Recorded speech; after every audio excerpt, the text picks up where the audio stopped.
1 Coríntios capítulo 15 é um texto que fala a respeito da ressurreição. Paulo aqui está ensinando a igreja de Corinto da necessidade da gente compreender essa verdade. Ele diz que a nossa fé é vã se Cristo não ressuscitou. A nossa fé, a nossa esperança só existem porque a gente crê na ressurreição de Jesus. O fato de Jesus ter ressuscitado significa que o sacrifício que ele prestou a Deus foi aceito por Deus. E é isso que nos garante o fato de que Jesus morreu na cruz pelos nossos pecados e aceitou esse sacrifício no nosso lugar. Deus aceitou esse sacrifício no nosso lugar e por isso nós podemos ter esperança. E Paulo aqui termina o capítulo dizendo o seguinte, versos 57 e 58, ele diz assim: graças a Deus que nos dá a vitória por intermédio do nosso Senhor Jesus Cristo. Portanto, meus amados irmãos, sede firmes, inabaláveis e sempre abundantes na obra do Senhor, sabendo que no Senhor o vosso trabalho não é vão. Veja como ele termina com uma palavra de esperança para nós. Quando ele diz lá no versículo 8, portanto, quando ele diz, toda vez que você encontrar na Bíblia um portanto, você não pode continuar lendo sem você saber o que está escrito antes. Porque o portanto aqui quer dizer o seguinte, olha, depois de tudo que eu falei para vocês, depois de tudo que eu expliquei para vocês, tem alguma coisa que você precisa fazer agora. Então, ele diz assim, portanto, com isso a gente tem que olhar para todo o capítulo 15 e entender o que ele está falando para nós. E no verso 1 do capítulo 15, ele diz assim, a partir do verso 1, diz assim, irmãos, venho lembrar-vos do evangelho que vos anunciei, o qual vocês receberam e ainda perseveram nele. Por ele também sois salvos, se retiverdes a palavra tal como vou-la entreguei, a menos que tenha escrito em vão. Antes de tudo, eu vos entreguei o que também eu recebi. E aqui ele começa dizendo, Cristo morreu pelos nossos pecados, segundo as Escrituras. E foi sepultado e ressuscitou no terceiro dia, segundo as Escrituras. E apareceu a Cefas, ou Pedro, e também depois aos 12. E depois foi visto por mais de 500 irmãos de uma só vez, dos quais a maioria sobrevive até agora. Porém, alguns já dormem. Então, Paulo está falando o seguinte, olha, o evangelho que eu contei para vocês, que eu preguei para vocês, e no qual vocês podem ter salvação, é de que Jesus morreu pelos seus pecados, ele foi morto, ele foi sepultado, mas no terceiro dia ele ressuscitou. E aí ele usa de um artifício, ele fala o seguinte, olha, ele foi visto por Pedro, pelos 12 apóstolos, mas também foi visto por mais de 500 pessoas de uma vez só. E essas 500 pessoas, a maioria delas ainda vive. O que Paulo está querendo dizer com isso? Ele está falando o seguinte, olha, se você tem alguma dúvida a respeito da ressurreição de Jesus, você tem um conjunto de 500 testemunhas que viram Jesus ressuscitado. Você pode ir lá e perguntar para essas pessoas, elas estão vivas até hoje. A ressurreição de Jesus não é uma fantasia, não é uma historinha, é um fato. É alguma coisa que aconteceu e que tem comprovação, porque muitas pessoas viram. E não só isso, muitas pessoas morreram por causa desse testemunho. Muitas pessoas mudaram a sua vida por causa do fato de terem visto Jesus ressuscitado.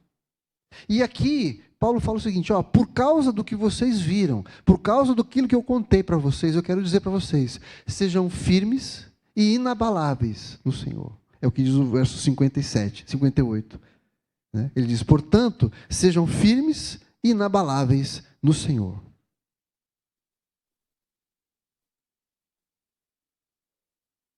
Quero ler de novo o texto aqui. Portanto, meus amados irmãos, sede firmes, inabaláveis e sempre abundantes na obra do Senhor, sabendo que no Senhor o vosso trabalho não é vão.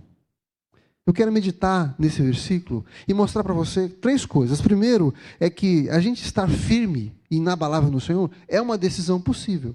Porque senão o apóstolo Paulo não teria nos mandado estarmos firmes no Senhor. Em segundo, eu quero dizer para você que da onde vem essa capacidade de estarmos firmes no Senhor. E por último, eu quero mostrar para você o propósito da gente estar firme no Senhor. Quando o apóstolo fala para a gente estar firmes e inabaláveis, parece que ele está usando duas palavras muito parecidas, firmes e inabaláveis. E aqui, a palavra firme significa alguém que está enraizado, alguém que está alicerçado, que não é facilmente retirado daquele lugar. Ele está falando da nossa fé, aquilo que nós cremos. Aquilo que nós cremos é que vai manter a gente firmes. É que vai manter a gente, vai impedir que a gente seja levado de um lado para o outro. Aquilo que nós cremos, aquilo que nós sabemos a respeito do Senhor. E essa verdade da ressurreição de Jesus é essa verdade. É isso que vai nos manter firmes. É isso que vai nos ajudar a encarar e lidar com as afrontas do dia a dia, as dificuldades do nosso dia a dia. Tudo aquilo que o mundo vem trazer sobre nós, os desafios, as dúvidas lançadas sobre nós. Não pense que aquela igreja de Corinto também não estava passando por dificuldades e também não estava sendo atacada com dúvidas a respeito da ressurreição de Jesus. Muitos ali não criam que haveria a possibilidade da ressurreição. E Paulo fala o seguinte: olha, se Cristo não ressuscitou, é vã a vossa fé. Se a nossa esperança depende só dessa vida, nós somos os mais infelizes dos homens. Mas não, a nossa esperança está na eternidade. Todo o capítulo fala de como essa ressurreição aconteceria, qual é o tipo de corpo que nós teríamos, como seria a ordem dessa ressurreição. Então é alguma coisa muito palpável para Paulo. Ele está passando uma visão para aquela igreja muito clara a respeito de um futuro, daquilo que vai acontecer conosco. Nós temos uma esperança, a nossa vida não se resume a esses 70, 80, 90 anos que nós vivemos aqui. Existe muito mais para ser vivido na presença do Senhor do que esses poucos anos que nós vivemos aqui. E por isso os nossos olhos precisam estar colocados no Senhor. A nossa esperança precisa estar colocada no Senhor. Nós precisamos estar olhando para a eternidade. E quando nós temos a perspectiva da eternidade, esses poucos anos que nós passamos aqui, essas pequenas dificuldades pelas quais nós passamos, não é para se comparar com aquilo que está reservado para nós. Então, estar firmes e inabaláveis significa eu crer, eu ter isso muito firme no meu coração. Eu ter uma base teológica muito sólida. Eu ter a certeza daquilo que a palavra de Deus está dizendo para mim. E viver segundo essa perspectiva. Segundo esses óculos. Eu enxergar e olhar todas as coisas que acontecem ao meu redor em face, em vista, com os óculos da eternidade, com os óculos daquilo que aconteceu com Jesus, que Ele ressuscitou. Se Ele ressuscitou, nós também ressuscitaremos com Ele. Nós vamos ter um novo corpo e habitaremos eternamente com o Senhor. Essa visão, essa verdade precisa estar muito presente na nossa vida. E é algo que nós precisamos nos lembrar todos os dias. Quando você levanta para trabalhar e tem uma dificuldade, quando você tem um problema na sua casa, quando você tem um problema de relacionamento, a gente precisa se lembrar que a maior de todas as armas contra nós, o maior dos nossos inimigos, que é a morte, foi vencida por Jesus. É isso que Paulo fala. Ele no final desse texto, ele fala assim: ó morte, onde está a tua vitória? A morte foi vencida por Jesus. E se Ele venceu a morte, nós também venceremos. A pior coisa que pode acontecer com a gente é morrer, não é isso? Mas quando nós tivermos que lidar com a morte, nós seremos promovidos a um novo corpo, na presença eterna de Jesus. Então, gente, só tem para melhorar. A gente só vai melhorar daqui para frente. O nosso corpo vai se desgastando dia a dia, mas o nosso homem interior é fortalecido, é renovado dia a dia. Isso nos traz esperança, nos traz alegria. Ele fala de estar firmes e inabaláveis. A firmeza, então, tem a ver com a nossa fé, com aquilo que nós cremos. Mas estar inabalável significa como essa fé, como esse conhecimento vai me ajudar a lidar com as demandas do dia a dia.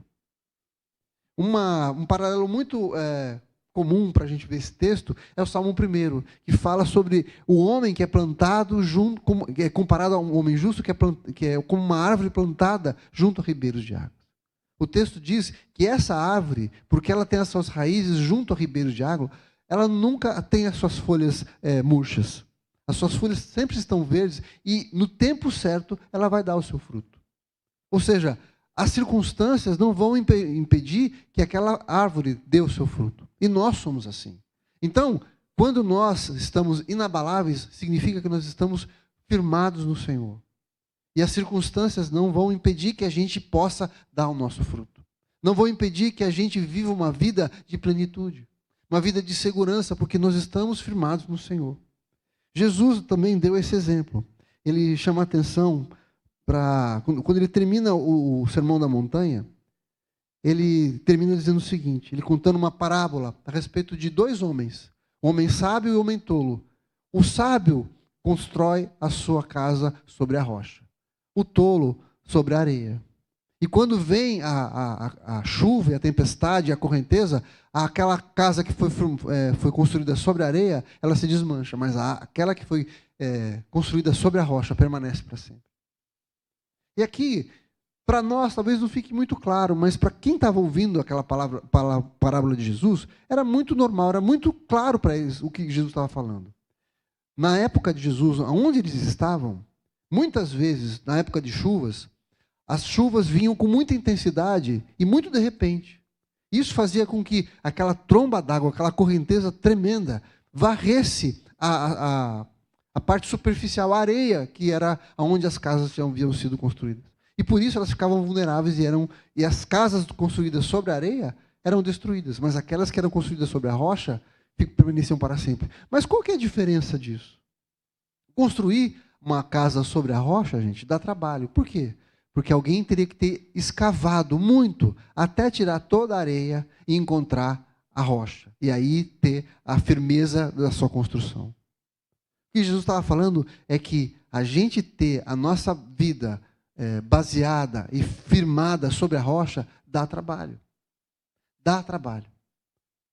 Construir sobre a areia é uma coisa rápida, que não dá muito trabalho.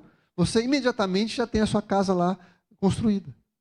E olhando de fora, alguém não vai perceber a diferença numa casa construída sobre a rocha e sobre a areia.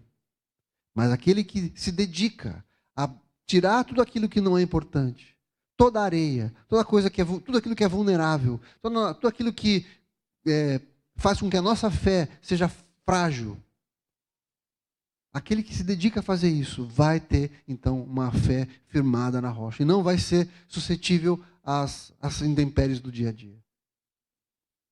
Ter uma vida firme e inabalável significa eu ter uma fé profunda naquilo que Jesus falou, na ressurreição de Jesus, no poder de Jesus, e transformar isso em atitudes do dia a dia, não permitindo que os levantes que a gente sofre cada dia nos tragam abalo. Pelo contrário, nós somos aqueles que vão dar fruto, mesmo quando tudo está dizendo que não. Nós temos uma vida que somos como uma árvore plantada junto ao ribeiro de água, cujas folhas nunca murcham e que tem os seus frutos no seu tempo certo. Nós somos pessoas que podem dar fruto, podem alimentar aqueles que estão ao nosso redor, podem dar sombra para aqueles que precisam de descanso, podem ser um sinal da presença do Senhor aonde nós estivermos.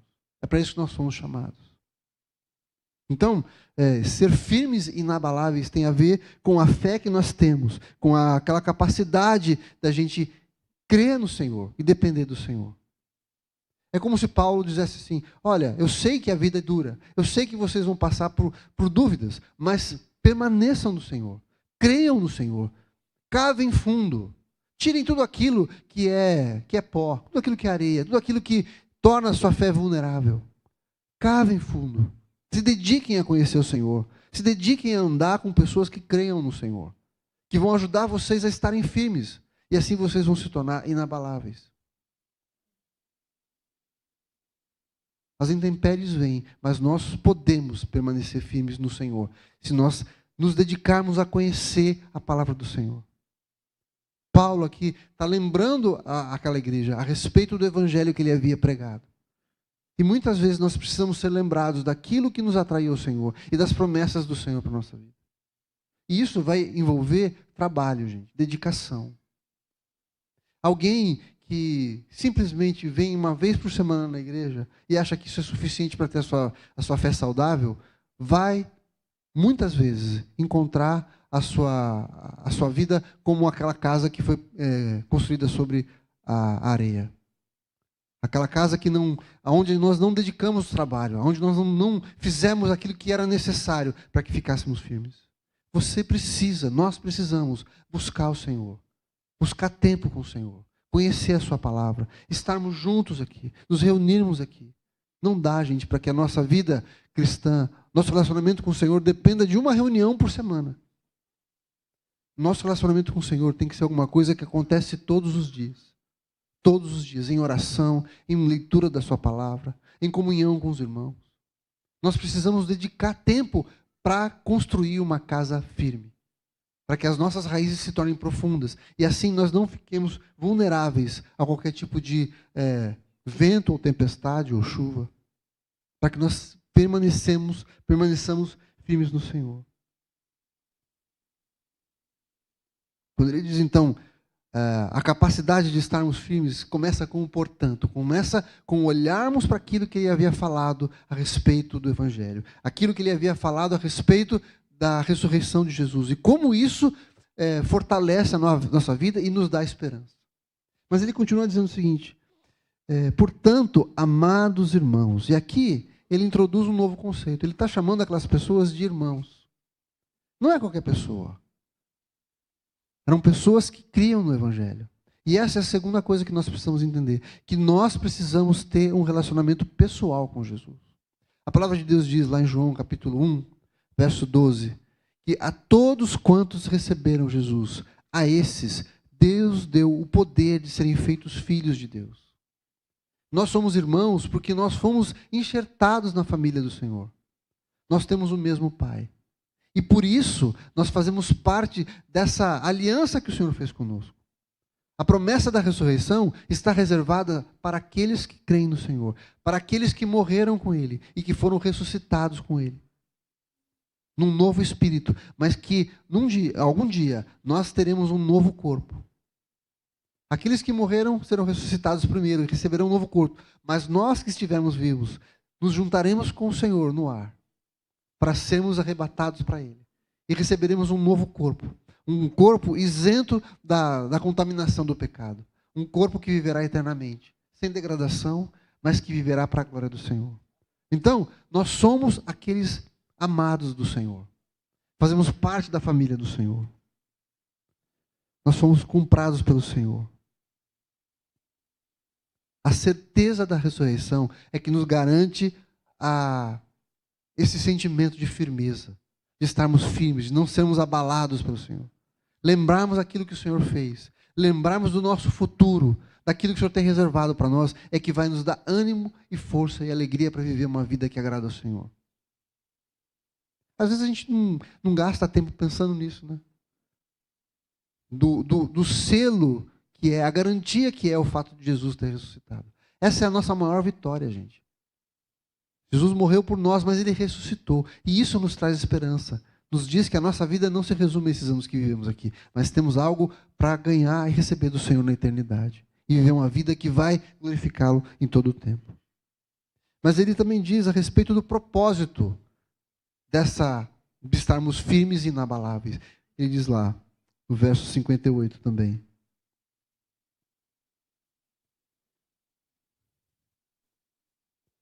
Sede firmes e inabaláveis e sempre abundantes na obra do Senhor, sabendo que no Senhor o vosso trabalho não é vão. Sempre abundantes na obra do Senhor. É aqui eu vejo duas coisas, a obra do Senhor e o nosso trabalho. Ele fala a obra do Senhor e o vosso trabalho. São duas coisas diferentes. A obra do Senhor é tudo aquilo que o Senhor nos chamou para fazer. É a implantação do seu reino. É a manifestação do reino de Deus aqui na terra. É como nós vamos fazer para que o reino do Senhor seja conhecido. O Evangelho de Jesus alcance as pessoas. Haja perdão de pecados sobre as pessoas que ainda não conhecem. A proclamação do Evangelho. É vivermos uma vida que traga os conceitos e os valores do reino de Deus para este mundo. A obra do Senhor significa a gente ser embaixadores do Senhor nessa terra.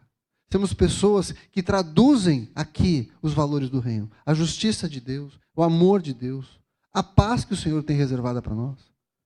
O poder do Evangelho de transformar a vida das pessoas.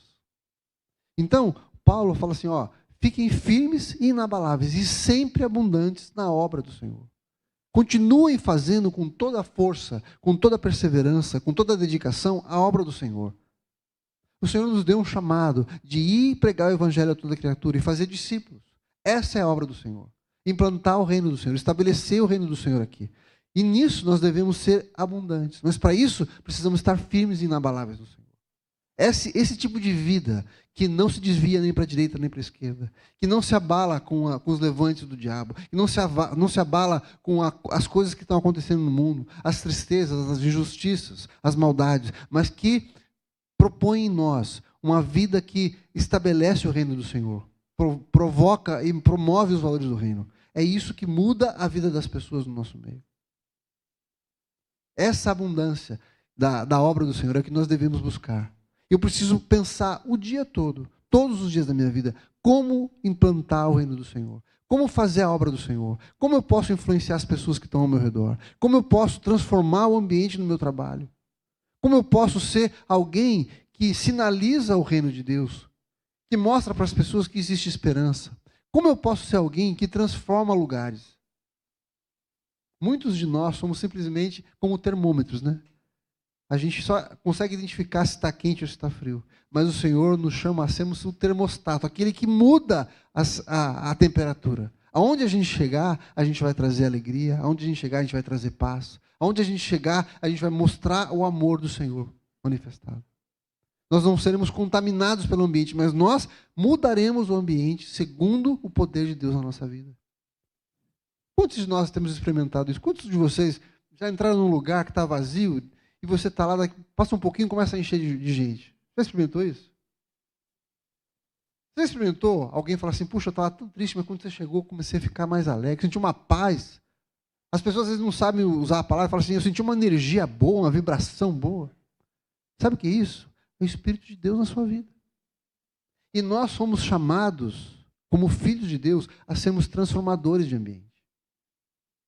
A fazermos a obra do Senhor. Em abundância. A fazer com dedicação. Sermos abundantes na obra do Senhor. Intencionais, dedicados. Eu preciso acordar de manhã e falar assim, Senhor, o que eu vou fazer hoje para que o teu nome seja glorificado? E isso, gente, não é ser super crente, não é ser alguém super espiritual. É como nós deveríamos acordar todos os dias.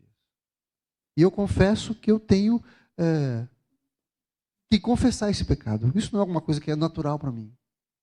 Mas dia após dia, nós precisamos buscar o Senhor. Senhor, usa a minha vida. Faz de mim alguém que transforma lugares, que transforma ambientes, que tem na boca, Senhor, uma palavra de esperança, uma palavra de restauração. Como é bom você encontrar com alguém que crê, não é? Alguém quando você fala assim, eu estou chateado, mas Deus vai fazer na sua vida. Mas o Senhor vai te livrar, o Senhor vai te abençoar. Isso é tremendo, gente. E nós podemos ser essas pessoas. As pessoas que vão encontrar conosco, que vão ter a certeza de que vão ouvir de nós uma palavra de esperança, uma palavra de encorajamento, uma palavra de paz, uma palavra de alegria, de esperança, de perdão. O Senhor quer fazer isso nas nossas vidas. O Senhor quer fazer que nós sejamos pessoas abundantes na sua obra.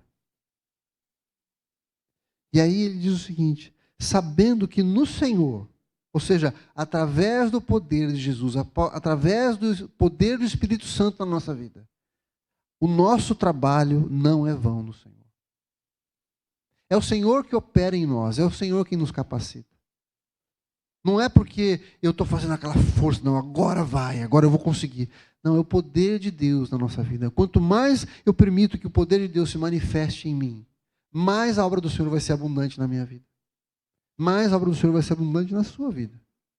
Talvez com atitudes simples, com um sorriso nos lábios, com uma palavra de bênção, com você engolir um sapo que você precisa engolir, mostrar gentileza para alguém, orar, se dispor a orar por alguém.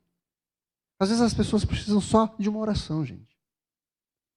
Só de alguém que fala assim, eu me importo com você, eu vou orar por você. O que eu posso fazer para abençoar a sua vida? O Senhor nos chama para sermos abundantes na obra do Senhor. Nosso chamado é acordar cada dia falando, Senhor, o que eu vou fazer para transformar a vida das pessoas que estiverem ao meu redor hoje? O que eu posso fazer? Porque o Espírito Santo está dentro da gente. Nós temos o poder, nós temos a capacidade.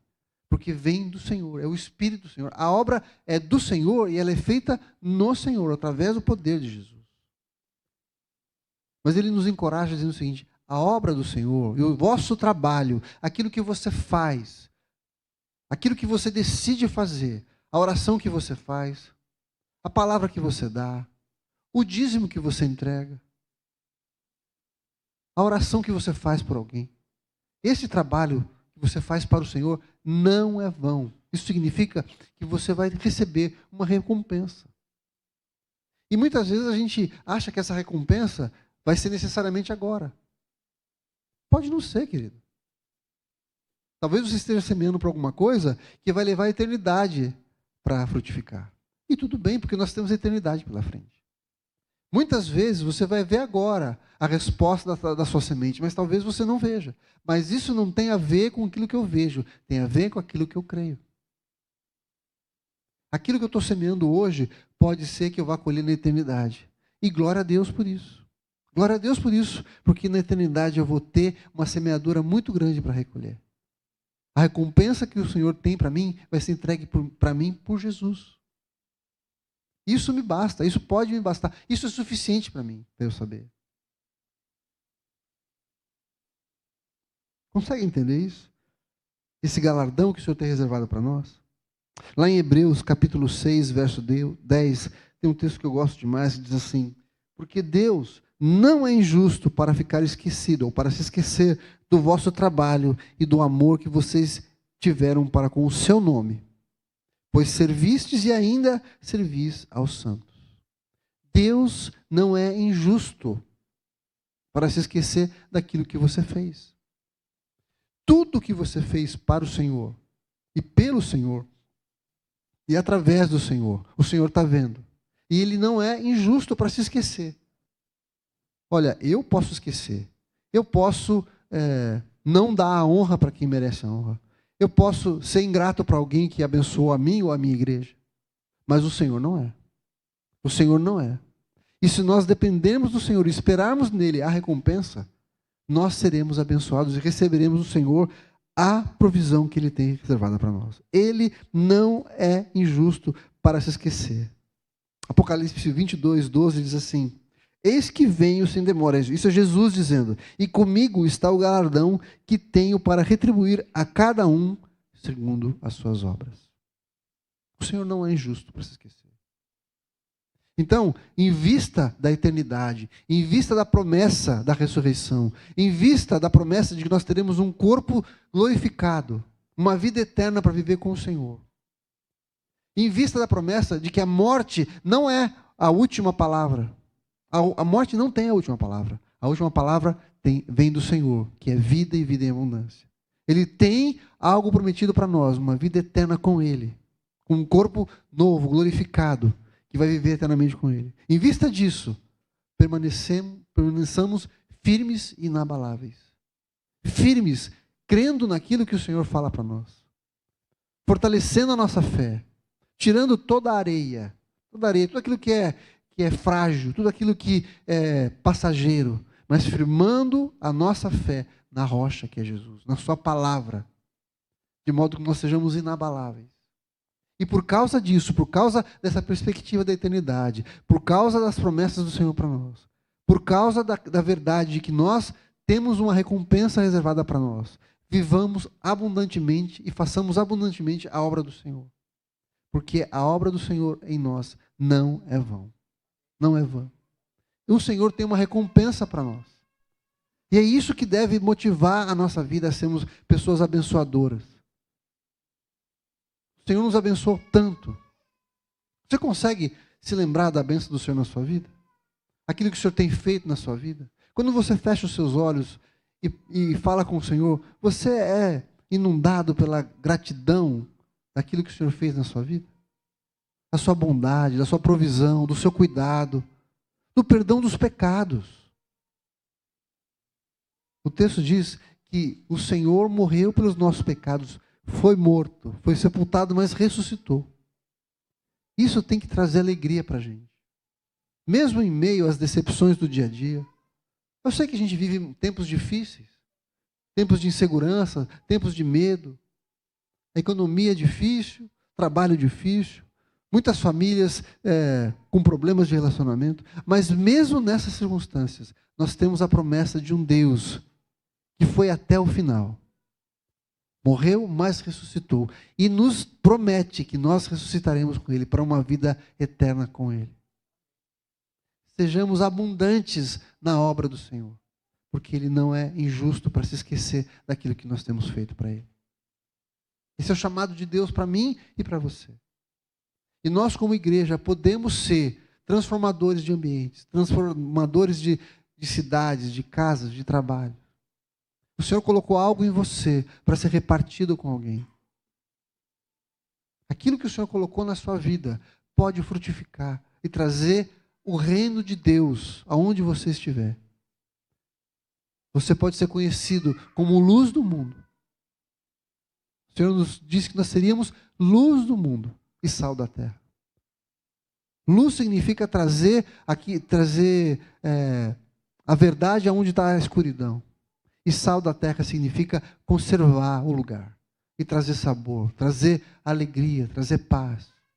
Nós somos chamados para isso, gente. E o Senhor pode fazer isso nas nossas vidas. Sejamos então firmes, inabaláveis e sempre abundantes na obra do Senhor. Esse é o chamado do Senhor para a nossa vida. Amém? Vamos orar? Feche seus olhos.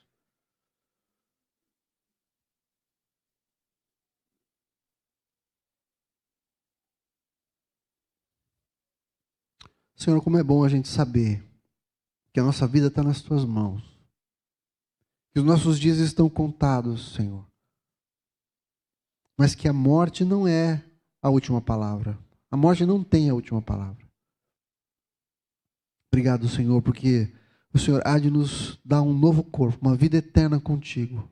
Há de nos ressuscitar, trazer a vida novamente, Senhor. Para que vivamos uma vida que não tem fim. Deus, e que a gente possa olhar para essa esperança e viver diferente. Viver uma vida de alegria, de paz, de ousadia para implantar o Teu reino. Sermos abundantes na obra do Senhor. Queremos estar firmes no Senhor. Temos a nossa convicção firmada na Tua palavra. Queremos, Senhor Deus, andar inabaláveis, com ousadia, certos do Teu cuidado, certos da Tua bênção sobre a nossa vida. Deus, aquele povo, os Teus discípulos, Senhor, morreram todos martirizados porque foram até o final crendo nessa verdade, de que a sua vida estava segura no Senhor. Por isso, Pai, eu peço que o Senhor nos encha também de ousadia, de fé, de desejo de fazer a Tua obra, de fazer a Tua vontade. Que nós sejamos diferentes, Senhor, por causa dessa verdade, por causa dessa esperança que temos no Senhor, de vivermos eternamente debaixo das Tuas asas. Pai, se houver alguém aqui com medo, se houver alguém aqui, Senhor, preocupado com o futuro, se houver alguém aqui, Senhor, triste, desanimado, eu peço que o Senhor troque, Senhor, por alegria, troque, Senhor, por paz, troque, Senhor, pela certeza do Teu cuidado para as nossas vidas, Senhor. Nós oramos, Senhor, para que o Senhor nos encha de poder, encha de autoridade, Senhor, ousadia para viver o chamado do Evangelho que o Senhor tem para nossas vidas. Queremos ser mesmo abundantes, Senhor, na obra do Senhor. Queremos, Senhor, que a nossa vida transforme pessoas através do poder do Teu Espírito Santo. Queremos ser testemunhas vivas do poder restaurador do Senhor nas nossas vidas. Faz isso, Senhor, eu te peço em nome de Jesus. E se houver alguém aqui, Senhor, que precisa de um toque do Senhor, de salvação, de cura, de encorajamento, se houver alguém aqui deprimido, abatido, triste, sem esperança, eu peço que o Teu Espírito Santo faça, Senhor, algo novo nas nossas vidas. Traga, Senhor Deus, essa esperança que nós precisamos para viver uma vida que agrada ao Senhor. Faz isso, Senhor, eu te peço no nome de Jesus e para a glória do Teu nome. Aleluia. Amém.